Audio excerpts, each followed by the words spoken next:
Cameras exploded like fireworks when the courtroom doors swung open. "Mr. Henney, over here. Is it true you just won full custody? Are you going to sue your ex-wife and lawyer?" The man at the center of the chaos flinched.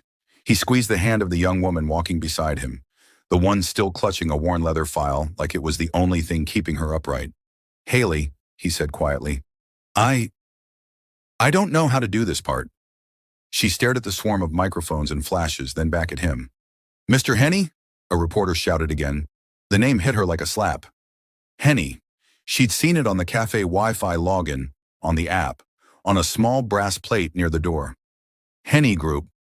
The company that owned the coffee shop where she pulled shots and scribbled hopeful words on paper cups. She looked up at him properly for the first time since the judge said, "Custody granted." "You're Henney?" she whispered. He turned to her, eyes still red from hours of fighting for his son. "I was always just Jones to you," he said. "I needed that." She didn't have time to answer. The crowd swallowed him. Security pulled him toward a waiting car.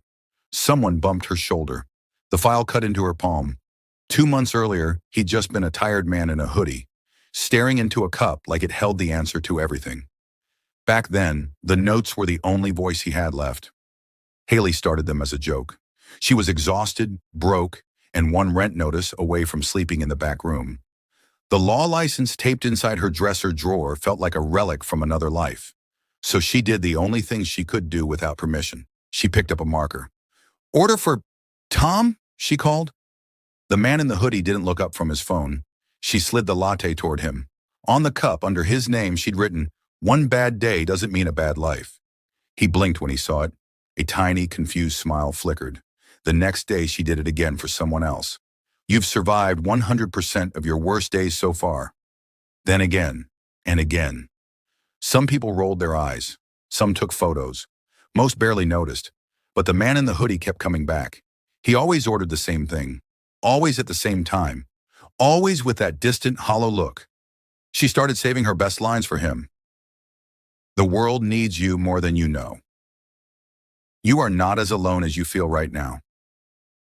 Please stay." He never said much. Just thanks, in a low voice, in a nod.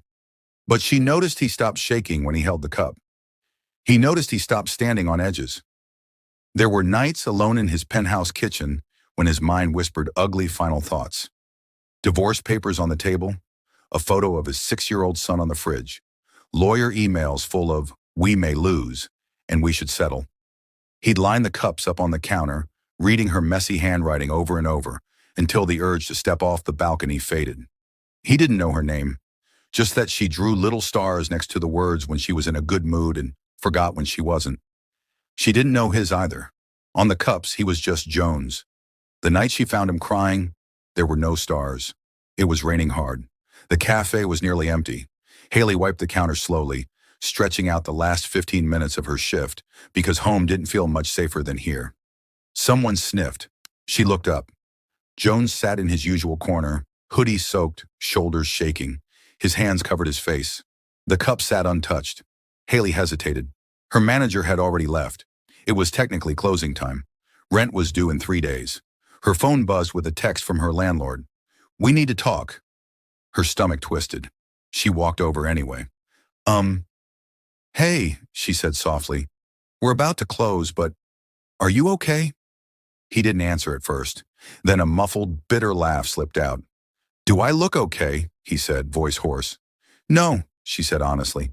"You look like someone who needs a refill. On coffee, or hope." He finally dropped his hands. Up close, he looked older than she'd imagined. Early 40s, tired blue-green eyes, beard growth a day too long. Water streaks on his hoodie from the walk or from tears. It was hard to tell. "You're the one who writes on the cups," he said. "Guilty," she said. "I can stop if it's annoying." "They're the only thing that hasn't lied to me lately," he said. She sat down across from him without asking, apron still on. "Do you want to talk about it? I mean, you don't have to. You can just finish crying in front of a stranger while I awkwardly look at the menu board." He huffed something like a laugh, then exhaled hard. "My wife is divorcing me," he said, "and I'm losing my son." "I'm sorry," she said quietly. "We've been married 8 years," he went on. High school sweethearts, if you believe the magazines. Built a life, built a company.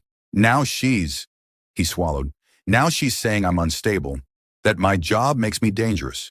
My own lawyer keeps telling me it's a losing battle. Be realistic, Jones. Take the weekends and be grateful. Is he right? Haley asked. I don't know, he said. I work too much. I'm not perfect, but I love my kid. I'd die for him. And I'm watching him get used as a piece on a chessboard. Tears filled his eyes again. He scrubbed them away, ashamed. I'm sorry, he muttered. You didn't sign up for this. You're just the barista. Haley stared at the table for a second. I'm not just the barista, she said. At least I wasn't supposed to be. He blinked. I'm a lawyer, she said quickly, before she could talk herself out of it. Or I was. I haven't seen a case in months. The firm blacklisted me after I took one they didn't like. Now I pull espresso shots and try not to think about my student loans? He looked at her like she'd told him she was secretly from Mars. You're a lawyer, he repeated. Barista by day, burned out attorney by other days, she said. But I still have my license, and I still know the law. And maybe I'm an idiot, but I'll take your case. He shook his head immediately.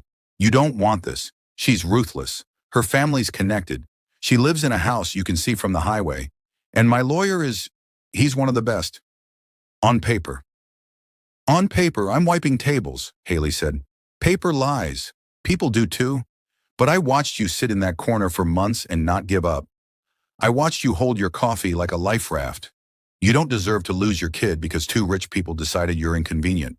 I may be one of those rich people, he said bitterly. Not here you're not, she said. Here you're the guy whose name I learned by handwriting alone. He laughed weakly.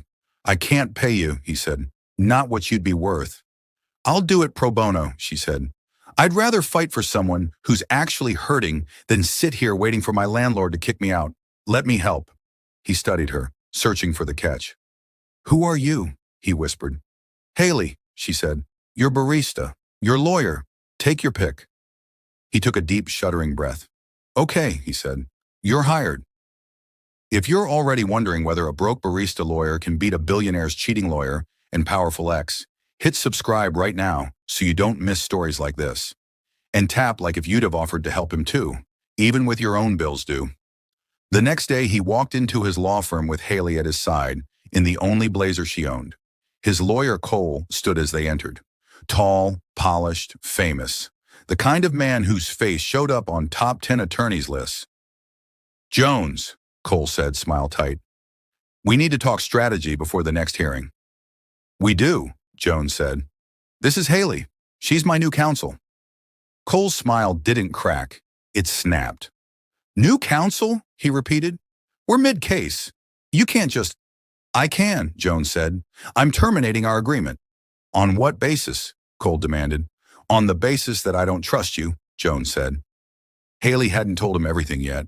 She hadn't shown him the first photo she'd taken outside the fancy restaurant near her bus stop. His lawyer and his wife, ex-wife, walking hand in hand to a car they definitely hadn't arrived in together. She'd just seen them gliding past the window on her way home, and something in her gut had whispered, "This is wrong." Jones, Cole said, dropping his voice, your wife's family knows every judge in this circuit. You need me. Some low-budget lawyer is not going to? Haley stepped forward. Inappropriate contact with opposing party, she said, at a minimum. Possibly collusion, depending on what my digging turns up. Cole turned on her. You have no idea what you're talking about. I know betrayal when I see it, she said, and I know a conflict of interest when it walks down Main Street holding hands. Cole's composure cracked for the first time. Jones, she's trying to poison you against the only person who can. The only person who can what? Haley asked. Make sure he loses neatly so you and his wife can split the pot? He swore under his breath. This is insane, he said, turning back to Jones. Firing me now is suicide. Suicide's been on the table for a while, Jones said quietly, but she's the only one who made me step back from the edge. Pack your things, Cole. Cole stormed out, muttering, You'll regret this. Maybe he would. But at that moment, all Jones could see was the image Haley showed him an hour later, sitting at her tiny kitchen table. His wife, his lawyer, fingers intertwined. He stared at the photo until the edges blurred. How long? He whispered. I don't know, Haley said.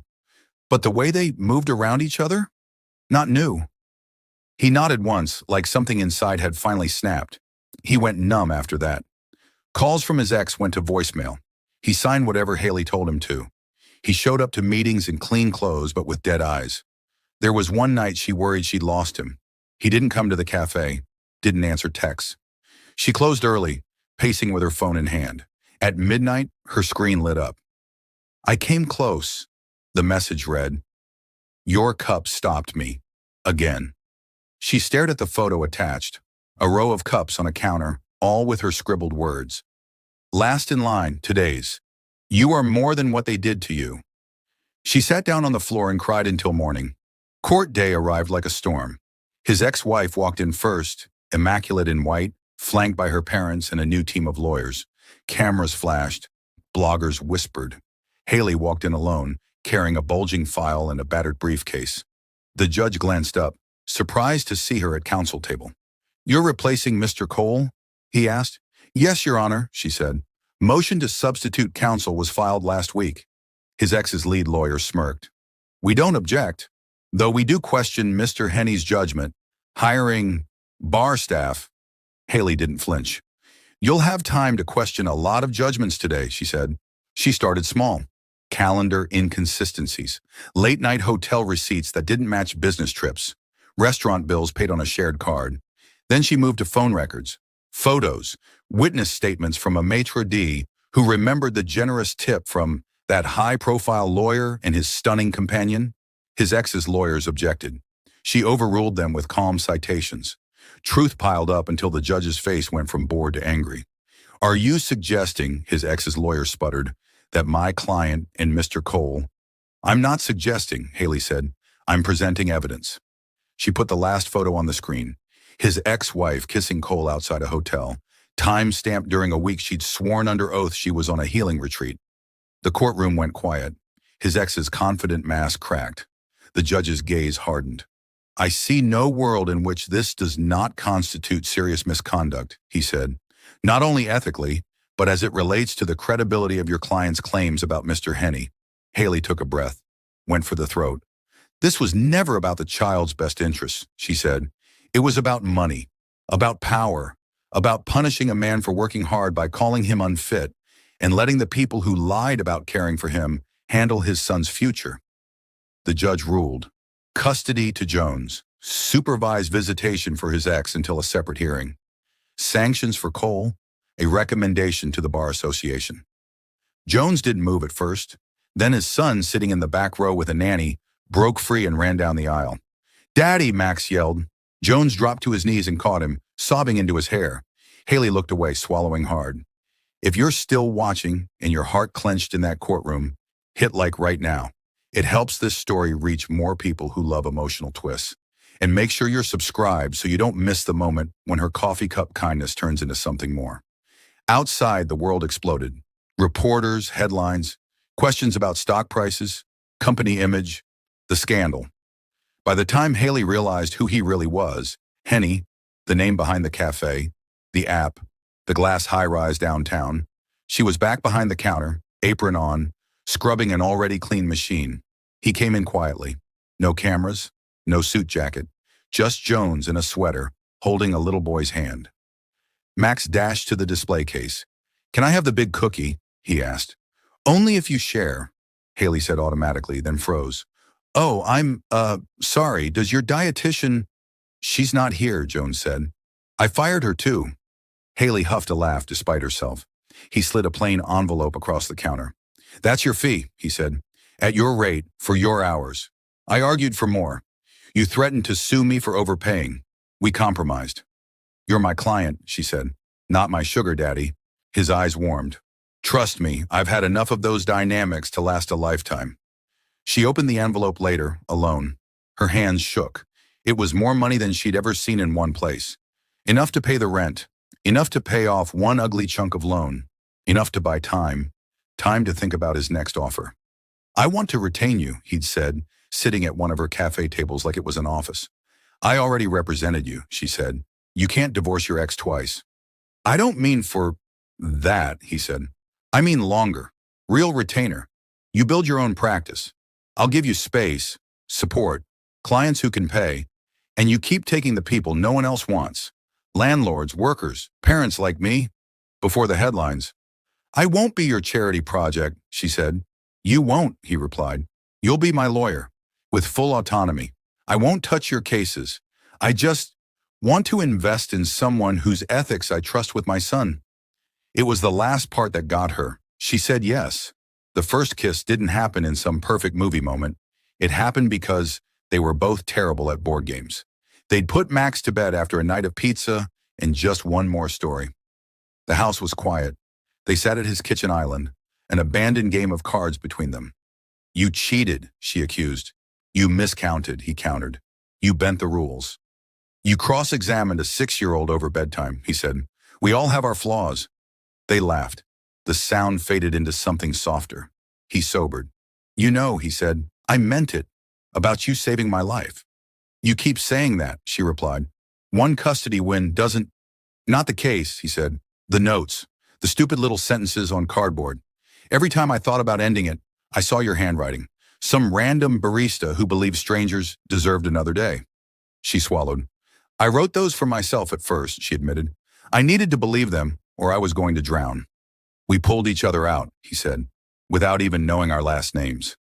His hand was on the counter, inches from hers. She looked at it, at him, at the life they were building out of broken pieces. This is a bad idea, she whispered. The worst, he agreed. We work together. The press already hates you. My ex will weaponize any happiness I find.